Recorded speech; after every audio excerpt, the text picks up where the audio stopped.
اس سے پہلے سورہ بقرہ کی مختلف آیات کا خلاصہ پیش کیا گیا۔ ابھی اپنے سامنے جو آیت کریمہ ہے اس آیت کریمہ کا خلاصہ یہ ہے کہ حضور صلی اللہ علیہ وسلم کی خواہش یہی تھی کہ بیت المقدس 16-17 مہینہ اس کی طرف منہ کر کے نماز پڑھ لی ہے، اب کعبہ قبلہ بنا دیا جائے۔ تو جب اللہ تعالیٰ نے مسجد ابو سلمہ ظہر کی نماز حضور پڑھ رہے تھے، 2 رکعات پڑھی حضور نے نماز، اور 2 رکعات باقی تھی، اللہ تعالیٰ نے نماز ہی کے دوران اپنے محبوب کو حکم دے دیا کہ خانہ کعبہ کی طرف چہرہ کر لو۔ حضور نے 2 رکعات مسجد اقصی کی طرف اور 2 رکعات خانہ کعبہ کی طرف چہرہ کر کے نماز پڑھی۔ صحابہ کرام نے بھی ویسے ہی کیا۔ تب ایسی صورت میں جب یہود و نصارہ کو معلوم پڑا کہ حضور نے ان کے قبلے کو چھوڑ دیا ہے اور خانہ کعبہ کی طرف چہرہ کر کے نماز پڑھنا شروع کر دیا، تو یہودی اور نصرانی سارے جھگڑے بھلا کر یہ جمع ہو گئے اور ان لوگوں نے آپس میں مشورہ کیا مدینے کے اندر کہ ہم لوگ یہ کہیں گے کہ ہم لوگ جب تک آپ ہمارے قبلے کی پیروی نہیں کریں گے، ہمارے قبلے کی طرف چہرہ کر کے نماز نہیں پڑھیں گے، ہم ایمان نہیں لائیں گے۔ ان لوگوں نے مشورہ کر لیا۔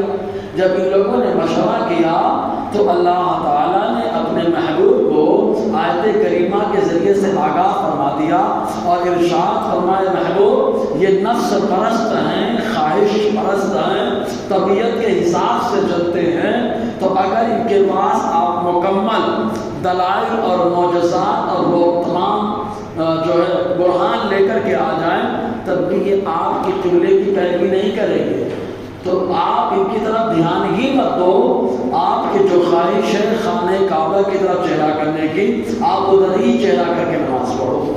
تو جب یہودیوں کو معلوم پڑا تو ساری امید ان کی خواب ہو گئی، کیونکہ ان کی امید یہ تھی کہ جب ہم کہیں گے ہم ایمان نہیں لائیں گے، آپ مسجد اقصی کی طرف بیت المقدس کی طرف چہرہ کرو، تو ہمارے دباؤ میں آ کر یہ نبی آخر الزمان پھر اس کو قبلہ بنا دیں۔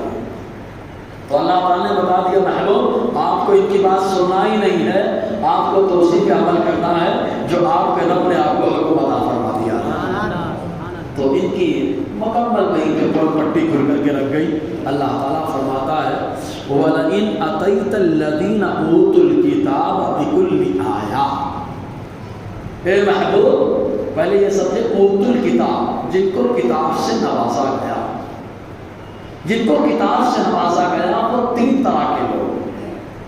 کچھ وہ کہ وہ ان کتابوں کے ماننے والے جیسے تورات اور انجیل کے ماننے والے، اور دوسرے وہ جو تورات اور انجیل کے جاننے والے ہیں، تیسرے وہ جو تورات اور انجیل کے اسرار، رموز اور ان کے رازوں کو جاننے والے ہیں۔ تو جو لوگ خالی ماننے والے ہیں وہ عوام ہیں، اور جو جاننے والے ہیں وہ پادری ہیں، اور جو اسرار و رموز کو جانے وہ لوگ ایمان لائے، جیسے عبداللہ ابن سلام رضی اللہ تعالیٰ وہ ایمان لائے، چنانچہ وہ اسرار و رموز کو جانتے تھے۔ حضور صلی اللہ علیہ وسلم نے خالی 3 سوال کیا تھا عبداللہ ابن سلام نے۔ پہلا سوال یہ پوچھا تھا کہ یہ بتائیے قیامت کی نشانی کیا ہے، دوسرا سوال یہ پوچھا تھا کہ بچہ ماں کی طرح کب ہوتا ہے، باپ کی طرح کب ہوتا ہے، تیسرا سوال یہ پوچھا تھا کہ بتائیے جنتیوں کی پہلی غذا کیا ہے۔ حضور نے تینوں جواب دیا کہ جنتیوں کی پہلی غذا کلیجی ہے، رنگین جانور کی کلیجی، اور بتایا جس کا مادہ خالد ہوتا ہے بچہ اس کے مشابہ ہوتا ہے، ماں کا غالب ہے تو ماں کی طرح ہو جائے گا، اور باپ کا غالب ہے تو باپ کی طرح ہو جائے گا۔ اور حضور نے بتایا جو قیامت کی پہلی نشانی ایک آگ ہے جو مغرب سے نکل کے مشرق کی طرف جائے گی، جو ایسے ہی سنا کلمہ پڑھ کر مشرف اسلام ہو۔ فرمایا نبی آخر الزمان کے علاوہ ان 3 سوال کا جواب کوئی نہیں دے سکتا، تو وہ کلمہ پڑھ کے مشرف اسلام ہو۔ تو 3 طرح کے لوگ ہوئے، ماننے والے، جاننے والے، رازوں کو جاننے والے۔ تو جو ماننے والے تھے عوام، ان سے یہاں پہ گفتگو نہیں ہے، اور جو رازوں کو جاننے والے وہ ایمان لائے، ان سے بھی گفتگو نہیں ہے۔ گفتگو کس سے ہے؟ ان پادریوں سے ہے جو جاننے والے ہیں۔ تو اللہ تعالیٰ فرماتا ہے محبوب وَلَئِنْ، اور اگر عطیتا آپ لے آئیں الذین اوتوا الکتاب، ان لوگوں کے پاس جن کو کتاب سے نوازا گیا، وہ پادری جو کتاب کا علم رکھتے ہیں، بِكُلِّ آیَةٍ، تمام نشانیاں آپ پیش کر دیں، ما تَبِعُوا قِبْلَتَ، وہ آپ کے قبلے کی پیروی نہیں کرے گا۔ ساری نشانیاں دکھا دیں کہ تمہاری کتابوں کے اندر آیا کہ جو آخری نبی ہوں گے وہ دونوں قبلے والے ہوں گے، اور آپ نے دونوں قبلے کی امامت کی، لیکن نہیں مانیں گے۔ انہی لوگوں نے کہا، انہی پادریوں نے کہ یہ نبی آخر الزمان، لیکن یہ نہیں مان رہے۔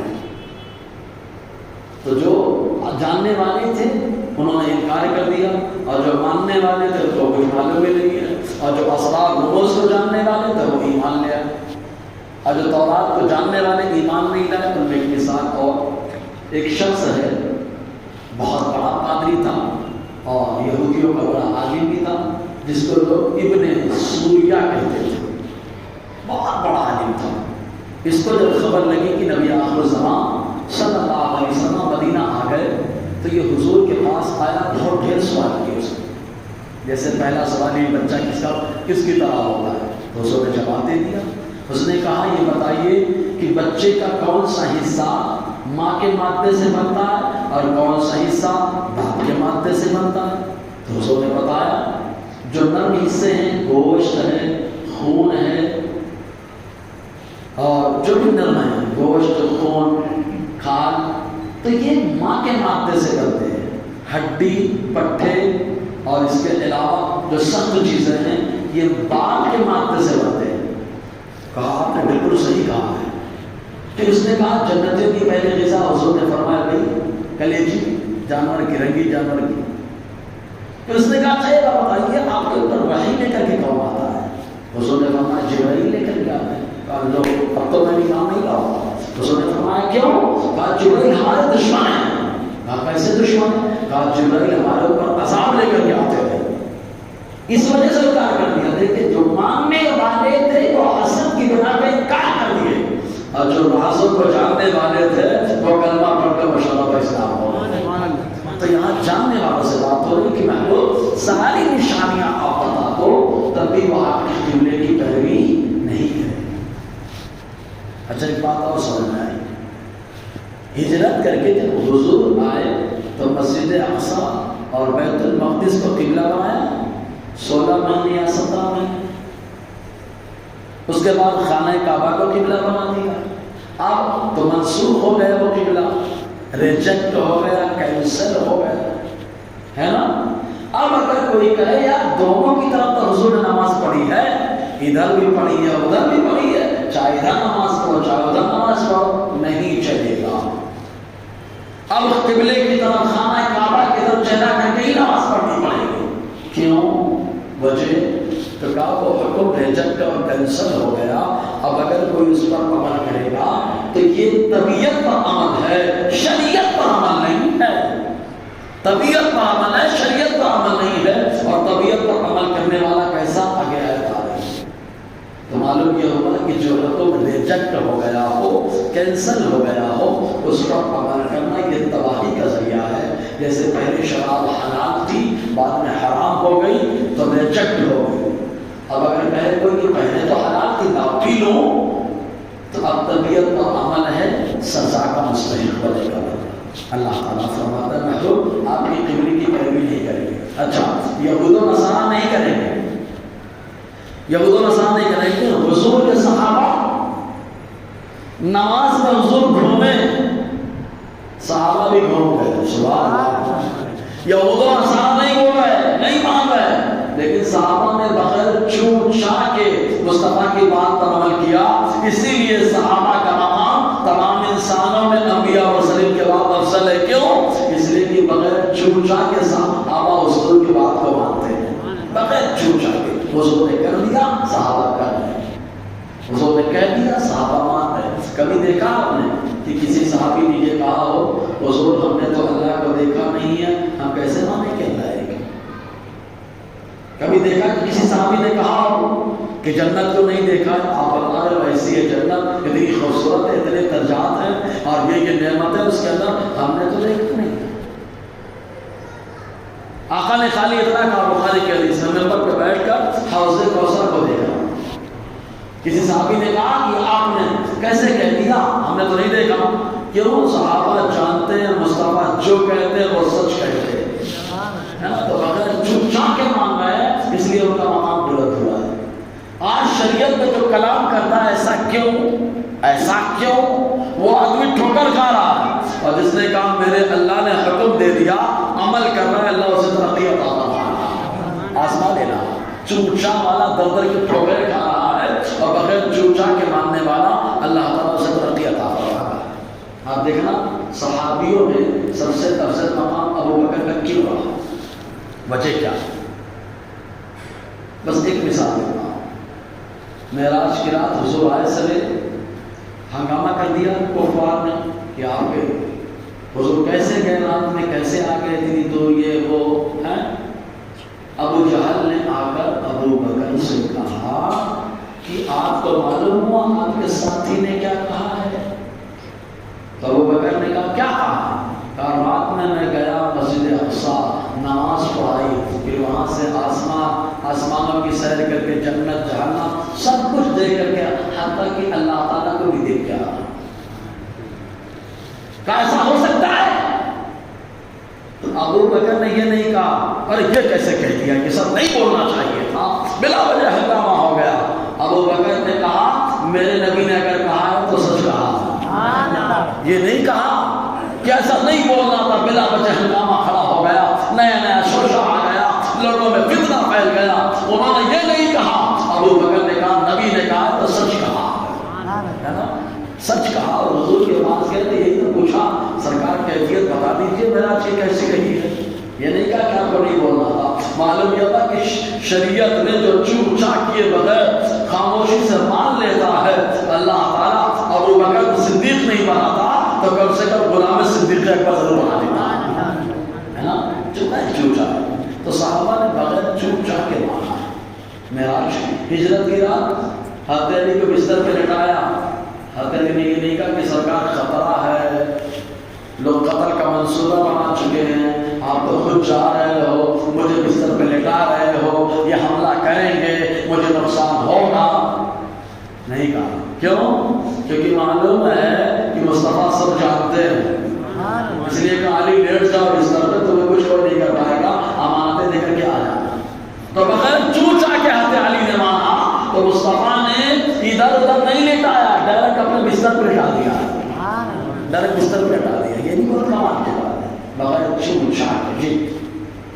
تو اللہ تعالیٰ فرماتا ہے محبوب کتنی بھی ان کے پاس نشانیاں لے کر کے آ جاؤ، یہ آپ کے قبلے کی پیروی نہیں کریں گے۔ یہی وجہ ہے ایک چیز اور، حسد جب کسی کے دماغ میں گھستا ہے، جلن، تو وہ سدھرتا نہیں ہے، وہ بات نہیں مانتا۔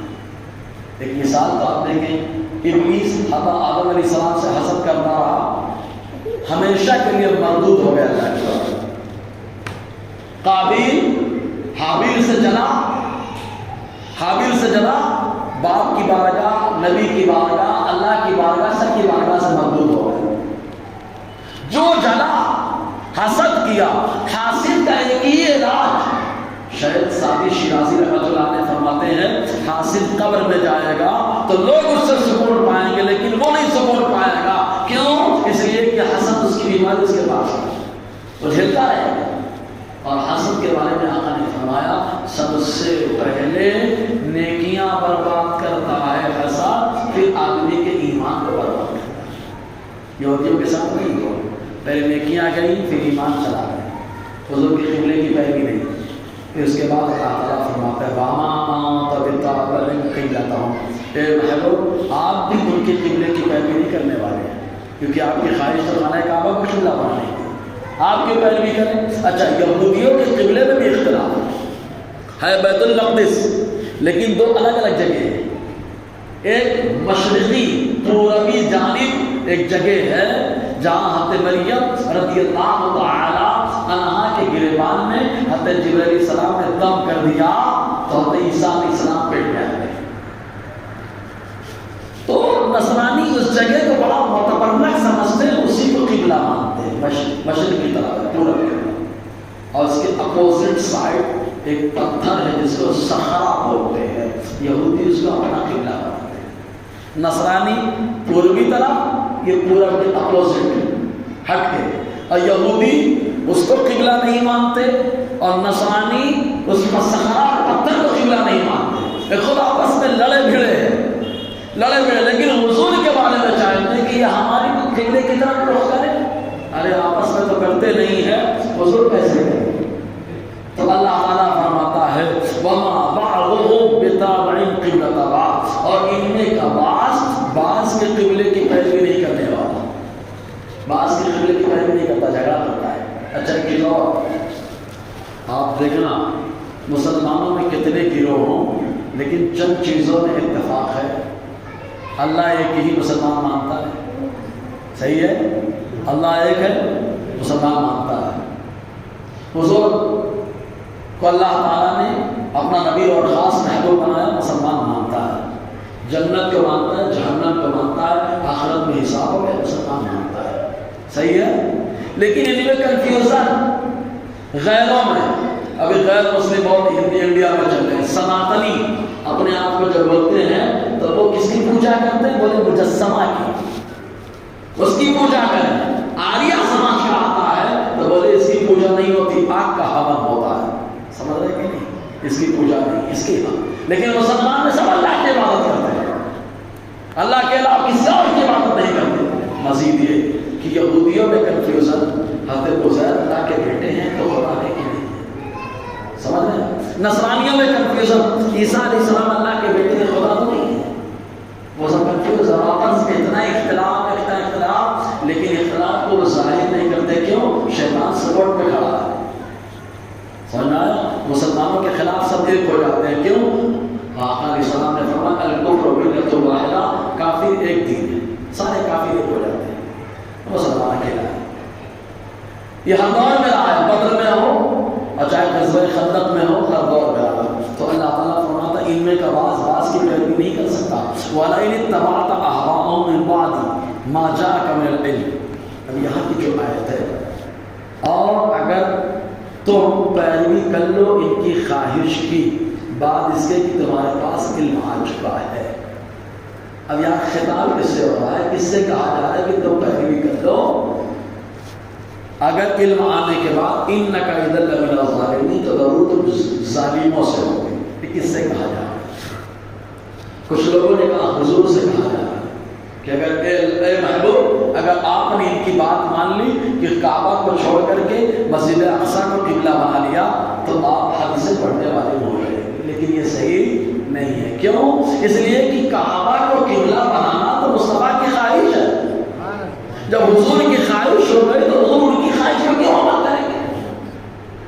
لہٰذا یہ کہنا کہ حضور سے کہا جا رہا ہے یہ بالکل غلط بات ہے، ٹھیک ہے؟ دوسری بات، کچھ لوگوں نے کہا حضور سے بھی کہا گیا، امت سے بھی کہا گیا، یہ بھی صحیح نہیں ہے، کیونکہ امت کے ساتھ حضور کو شامل مانا گیا اور حضور کی خود خواہش ہے کہ کعبہ کو قبلہ بنایا جائے۔ میری بات سمجھ میں آ رہی ہے نا؟